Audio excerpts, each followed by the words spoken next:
Pittsburgh Steelers fans, how are we doing? My name's Mark Davidson. Welcome to Steeler Nation Australia and Steeler, well, let's put it out there, Steelers Worldwide. Welcome everyone from Facebook and YouTube. This is another episode of the AFC North Rundown. We're going to go into week 3 as, you know, the season progresses and as my hair gets even bloody longer and grayer than ever before. Australia's still in some form of a lockdown, so I can't go to the barber just yet.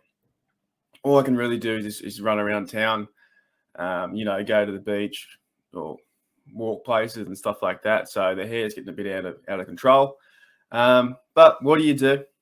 That's the time we live in at the moment, I guess. So, and we're heading into week 3 already. So we had all off season, the whole off season. We waited for football, and now almost a quarter of it's gone. We played the Bills, we won 1-0. And then we played the Raiders, and we lose. We lose and go 1-1. So it's quite interesting this week with the AFC North, and we're going to crack into it like we did last time. We're going to go through the PowerPoint, the Power Slide show. I've got a few images we can talk about. I think we can talk about the week 2 games, and then we can start to talk about the standings and how everything is. So let's crack into that. Let me try and set this up. Excuse me. I got the burps again this morning. I think it's from the coffee I had before. I don't know what happens, but, we'll try and figure that out. We've got a few people check this out now, so it's kind of fun. So let me add, what do we do here? Add this to the stream. So the AFC North Rundown. And just give me a few moments. See that one.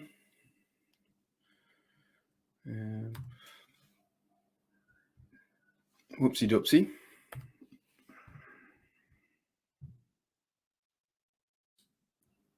Did that work? Yes, that worked, right? So I've got AFC North Rundown, a picture of the Hines there. And okay, let's go into it. So Pittsburgh Steelers are 1-1. A lot of us thought we thought the Steelers might have been 1-1 at this stage. However, we might have thought that the games might have been opposite. So we might have lost to the Bills, and then we might have beat the Raiders. But the Raiders always have have our ticket recently, the last few years. Actually, in their history, really, I think they have more wins than us than we do. Then they always seem to play us really hard. But we'll get into that into the coverage. We've got to go into first. The Bengals versus the Bears. Now, I did pick, this is the final score, Bears 20 and the Bengals 17. I did pick the Bengals to win this game. The sole belief I thought the Bengals would want to win this game was because the Bears were playing Andy Dalton. Now, I'm not a big believer in Andy Dalton. As we get through this slideshow as well, I think the Bears may have moved on. They might have moved on from the old Andy Dalton. But he showed up. He did a few key plays, kept the Bears in it. And if you're scoring 20 points and your opposition's only scoring 17, well, you're going to win. And if you're, what's his name, Joey Burrow, he threw 3 interceptions on 3 passing attempts. And I've never seen that before in my life. Never, ever. Excuse me. I've never, ever seen that. So that's how rare is that to throw 3 interceptions 3 times in a row? So with those kind of things happening, you just very hard to win the game. However, the Bengals are very competitive. So they moved to 1-1. The next game, the Cleveland Browns taking on the Houston Texans at home. Another game when I woke up at 3 a.m. in the morning, I saw the Texans and the Browns were 14-14 at halftime. And I thought, hang on a minute. Can these know-nothing Texans, can they go out there and can they knock off one of the top AFC squads? They had a chance. Tyrod Taylor has a pretty big arm. The Texans running backs, they have Ingram and there's other few older blokes in there. I can't remember who the other guy is. Another few older blokes in there that are all from different teams. So they're a bit of a mixed bunch. The Texans don't know really who they are, but I think they're just trying to show the NFL that, hey, we can be spirited. We can play this game. We can keep up with the big boys. And losing by 10 isn't too bad. I know they lost, but it's not too bad at all. 21-31. The Browns win at home. If that's a game the Browns lose and they go to 0-2, well, then the Browns have a lot of problems. So, Baker Mayfield, I think, is just an average quarterback, but that Browns team has a really good unit. Their defense is really good. Their running game is exceptional with Nick Chubb. I think Nick Chubb got about 90-odd yards. So if Nick Chubb's in the game, he's hard to stop. I kind of wish we had a running game like that. I kind of wish the Steelers had something where they could, get first down, 20 yards. Like, Najee's playing well, but we need to have our offensive line playing better than what they are. So the Browns win that one, and then they're now 1-1. So that's two teams on 1-1. The Bengals, and now the Browns on 1-1. Next game. Well, here we go. I'm starting to I don't know if that's not taunting or not, but that picture there with Lamar Jackson doing a front flip into the end zone as the Ravens end up winning 36-35. That's quite interesting, isn't it? They're a bit of a cocky team, aren't they, the Ravens? They lose to the Raiders in week 1, and then they, go shot for shot with the Kansas City Chiefs, and they beat them. And now they're 1-1. So, and this team is all built around Lamar. Let's be honest. Like, he can pass it a little bit, not the best. He did throw I've never seen it. This is another thing I've never seen before. He threw a dime, like a missile, to Tyrann Mathieu. He was standing there flat-footed, just stood there, caught the ball, and was like, how do I get that? Run away for a touchdown. So Lamar can be very inconsistent. However, he's a football player.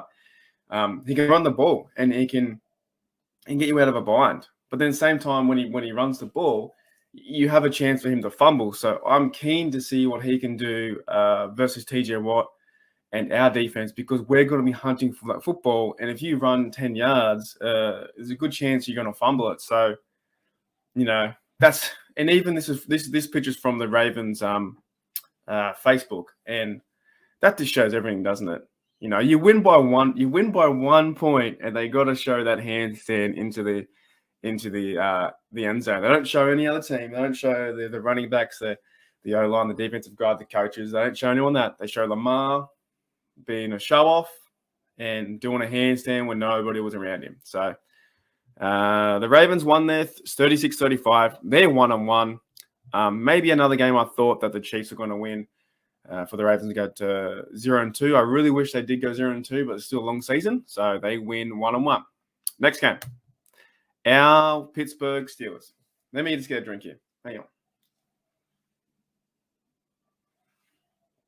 My famous Pittsburgh mug.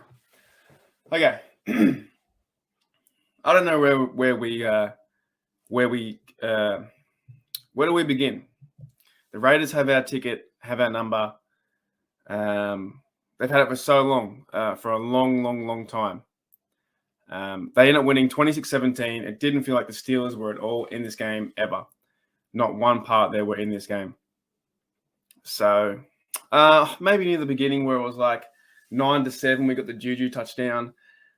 Big Ben was on the pump the whole game. The running back Najee's playing hard, but he can't do it all. When the offensive lines are talking to each other, they're not working as a unit. They're not extending plays. Claypool couldn't catch the ball in this game. I think he was 3 for 9. Had some good plays, but there were times we need to bring it down. Big Ben throws a pick that, we've seen that a million times. He tries to extend the play. No one's there. Throws a pick. We tried to come back in this game. It didn't happen. Maybe the biggest blunder would have been Mike Tomlin's 4th and 1 on the 40-yard line. And in my opinion, you have to go for it. You've got to go for it. There was only 9 minutes left on that clock, and the Steelers didn't do it. And they gave the ball back, and we ended up losing. We ended up losing 26-17 by 9 points, and we gave away a big 60-yard bomb to Henry Ruggs. So didn't play well in this game. We're going to move on. Steelers are 1-1. Heading into the AFC North table here, so you can see at the very top, the Bengals are 1-1, along with the Steelers, 1-1, Browns, 1-1, Bengals, 1-1.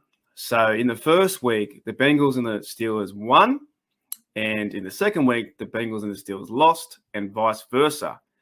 So pretty much everyone's back to even in the race for the AFC North. Now, a lot of pundits still have the Ravens winning the AFC North along the Browns. So this is a time where, I guess Steelers can be thought lucky because we were going to lose that Bills game.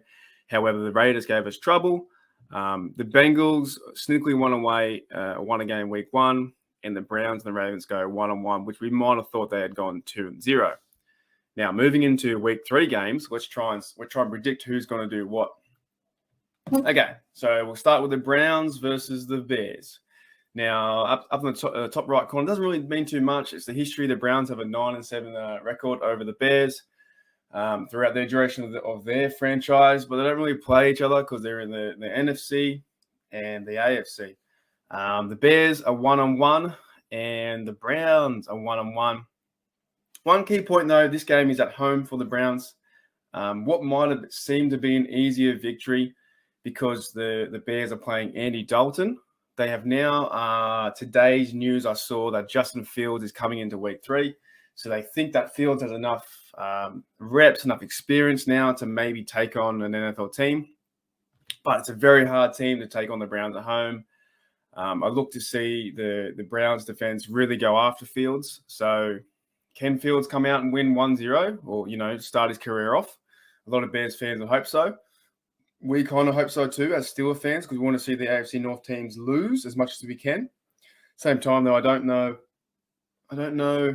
if Fields can get it done. He's played here and there, and he's a good runner of the football. But the Bears are a team I just don't really trust just yet at all. With Matt Nagy and those kind of guys, I don't. But hey, look, if they really do shock me and beat the Browns, then I think we'll all be cheering because we've got to verse the Bears later on this season. So if they can get one over our rivals and push them under 500, that'd be great for us. So we wish that the Bears show up and have a game. And I guess with Fields there, Fields is a new rookie quarterback. He's an elusive guy. He's got a big arm. He can run the football. So it's another element now that the Browns have to take care of. Now, this week I've got my prediction down the bottom with the genius work of PowerPoint. I'm going to show you the prediction now. Okay. So my prediction is 38-24. I just think that the Browns will be too strong. They'll have a home showing again. Baker Mayfield, I think, will be protecting this game. I think he'll throw 2 to 3 touchdowns. I think the running backs will play better. Nick Chubb will put on a day. It's a home game for the Browns, and they'll do really well. So they win 38-24. But same time, I don't mind if the Browns lose like everyone else because it helps us in our standings. Next game. Ravens versus the Lions. Now, straight away, the Ravens at the Lions. You're probably thinking, yeah, the Ravens are going to put 50 points on the Lions because the Lions aren't a very good franchise. They have Jared Goff there. They have Swift at running back. They have a few players that I can't think of many stars in their offense. The only really guy I really think of is Jared Goff, and he comes from the Rams. He did play pretty well against the Packers on Monday night, so he did all right there. But same thing, this is another franchise that you just haven't seen too much of the Lions over 20 years, 25 years, maybe longer. When's the last time they've been in the playoffs? I have no idea. It's a very long time. So the Ravens need to come out here and it's a showing game to put some points on, and they won't stop. If they're having a field day, they'll do 48-50-0. So let's see what I've put here. I think I've put a closer game though than what I've just said. But yeah, I think we can have Ravens 31-27 because you're at home and this is a new Lions side. So you don't. It can really go anyway. If the Ravens want to play some football and really send a message to other teams, the Lions is a perfect opportunity to send that message because they haven't been a winning football franchise. However, I did like the way the Lions played football in the Monday Night Football versus the Packers. At one stage, they're up 17-14. They were moving the ball down the field quite well, and then it all just went to shambles. In the second half, they end up giving Rodgers 4 touchdowns and 1 million yards. So I see a close game here, 31-27 Ravens. Let's go into our last game, and we all know what that is. Steelers versus since someone said the Pittsburgh Bengals, the Cincinnati Bengals. Both teams at 1-1. Their history is so crazy. The history on the top right side of the corner there is 67-36. We have won 67 games to their 36. And we had last year, I think they ended our streak of 12 games.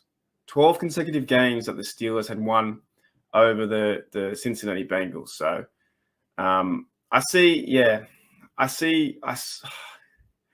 know what?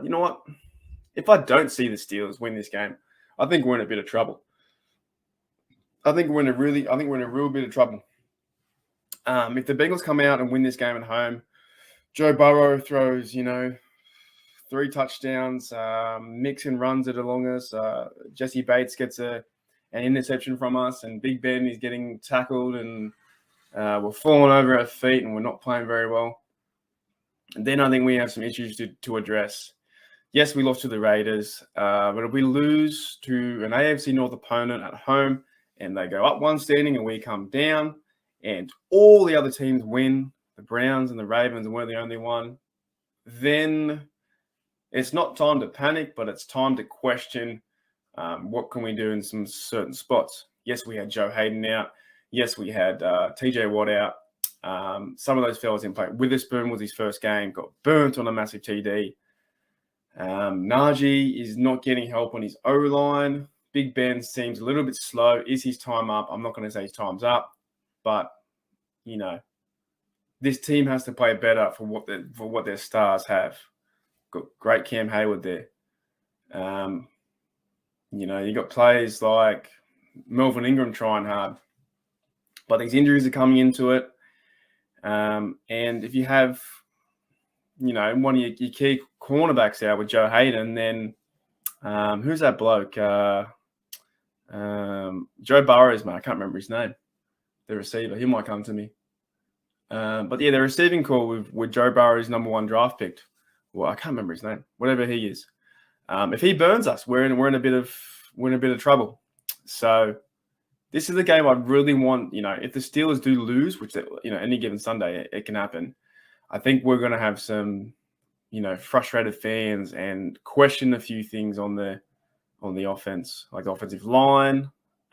Question maybe the middle linebackers, some of their play. This is the game, but I do have the Steelers winning. So let me get in here. I have the Steelers winning 34-19. I think they bounce back. I think they do bounce back. I think the O-line is going to get more aggressive and really start to push people around, which, that's what we want to see. We want to push them around. Hopefully Najee can go off. Juju is playing really well. Claypool needs to bring those balls in. Deontay got injured, before like that. Actually, when Deontay got injured last week, the last 20 seconds, that was pretty stupid playing in there. So it should all come together for us. I just see if we win it, we got to have a bounce back game where we win, by 12 points here or 11 points. So, or whatever it is, 15 points. You just need that kind of victory to really get back on track, because then after this game, we go into I think we go into Packers territory, and if Aaron Rodgers is lighting it up, the NFL up, he's going to light us up too. So, yeah, it's my final prediction. Steelers 34-19, and then we'll just do a bit of. I think that's the end of the show. Let's get back here. All right. Holy dooly, been going 22 minutes. Maybe that was too long. I'll probably find out if people watch this or they don't watch this. Some do, some don't. Overall thoughts. Everyone on the AFC North is 1-1. It's really a fresh start. I do believe this week, though, the Browns are going to win. The Ravens are going to win. So that will be 2-1. And then it really depends on our Steelers if we can take care of the Bengals, because we haven't. Last year they beat us. Heading in towards the playoffs, and we can't let them hang around. We have to send a message to them. They've always been like a little brother. So, and I really, I dislike them a lot, but they are a good team. They're a solid they're a solid team out there with Burrow, like a young quarterback. Like, could you imagine if we had a guy like Burrow and Ben was putting up Ben was doing his last year and we had Burrow behind him? A guy who's mobile, he's a young quarterback, can run, really, really competitive. Yes, he can throw the interceptions here and there, but the Bengals are going to try and build around Burrow. So this is just for us, I think. If we lose it this week, then I'll probably start to list off a few things how we're in trouble on what aspects. Because another home game, Tomlin always says we have to get ready. We need to be ready. And then these games we have maybe an inferior opponent. We're not ready to verse them. So everyone thought, even myself, I thought we're going to beat the Raiders, and then they come out and played a good game. Didn't drop the ball, didn't do anything. Just want to thank everyone. Thank everyone for coming and watching on YouTube or Steeler Nation Australia on Facebook. Appreciate all the comments. And if you watch it, it's great. If you don't, you probably got more time than I do. I'm just chilling out, trying to have a go. But all I can say is, just to end it, we gotta beat them. We gotta beat those Bengals. We really have to beat the Bengals. It's time. If we don't beat the Bengals, it's gonna hurt, because it's gonna hurt our, the first quarter of the season. If we don't beat them, we go 1-2, and then we verse the Packers, and we don't play well there. We're gonna be 1-3. I think we're gonna be 1-3, and then really, what happens with the offense? I'm not saying put in Mason, but if Ben struggles, what do you do?